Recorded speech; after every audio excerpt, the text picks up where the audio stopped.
Thank you for joining me. In this video, I will be climbing a ladder, gargling some rum, and lying in a hammock.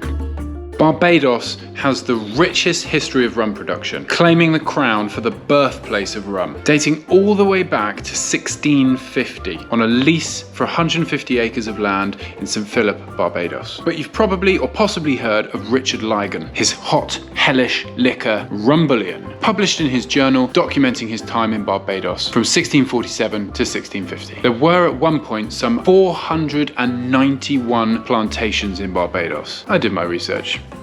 So the history is rich, and there are lots of producers and blenders of rum in Barbados. Cut to today, however, and there are but 4 distilleries: Foursquare, St. Nicholas Abbey, Mount Gay, and West Indies Rum Distillers. The first 2 are locally owned: St. Nicholas Abbey by the Warren family, and Foursquare by the Seal family. The other 2 are owned by French companies. West Indies, W.I.R.D, is owned by Maison Ferrand, and Mount Gay is owned by Remy Cointreau.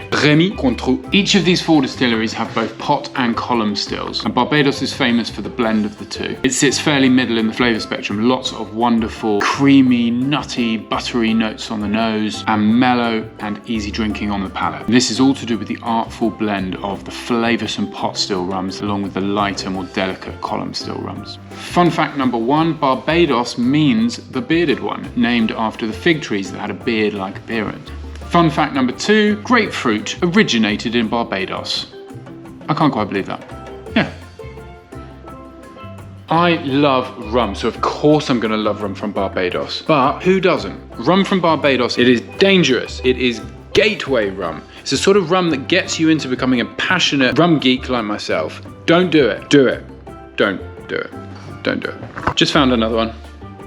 It is inoffensive. It is easy drinking and sippable neat, or it could be thrown in a cocktail because it's great value for money. And that is the real beauty of rum from Barbados. It is versatile. You can drink it all day long in a hammock, or you can find it on the top shelves of a rum bar like this, with serious age statements and serious price tags. That is getting me excited. That is everything I love about rum. This is an experience. This is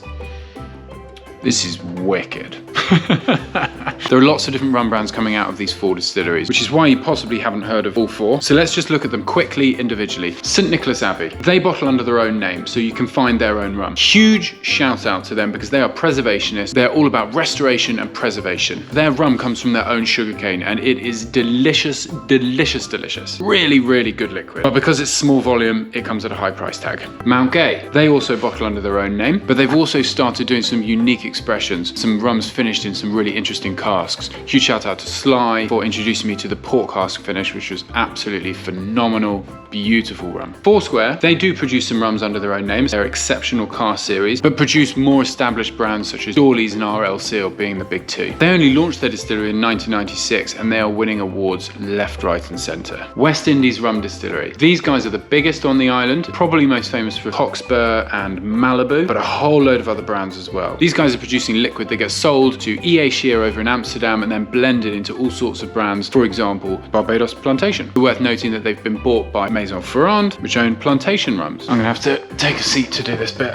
Can't talk about rum from Barbados without mentioning the GI, the geographical indication. Indication? I don't know. So there's recently been an attempt to create a GI for Barbados, which would mean that you can only put Barbados rum on the label if it follows certain rules, such as being produced exclusively in Barbados. But the government required all 4 distilleries to agree, and they can't.